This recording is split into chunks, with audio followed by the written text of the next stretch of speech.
So you want to buy rental property. It could be a great investment, but one of the things that happens is if you're not looking at all the different variables in buying a long-term real estate rental, it could go very wrong.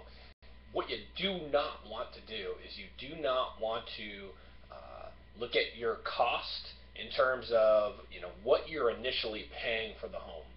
You have to take into account what it's going to take to get the home up to par to be rentable, and then the overall maintenance cost, which is a lot of the time people are not looking at what the actual maintenance cost would be. So what you want to do is you want to talk to other landlords out there, other people who have investment properties, and what their average expenses are in the neighborhood. That's just one way to take a look at it.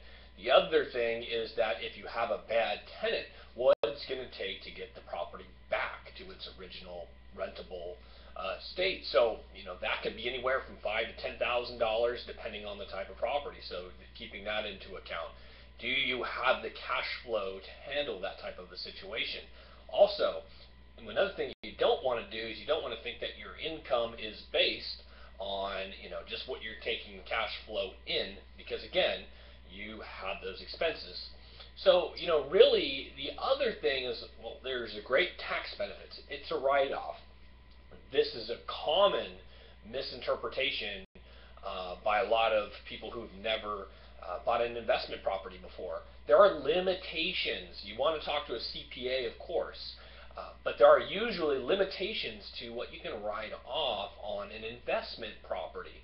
And what happens is if you make income that exceeds $150,000, what happens is a lot of the losses, the expenses that you're paying for that, they essentially get deferred until a later time, either when you have less income or you go to sell the property. Again, your CPA is going to be your best planner for that type of a thing, but again, a lot of things that we don't take into consideration before we start to look for an investment property.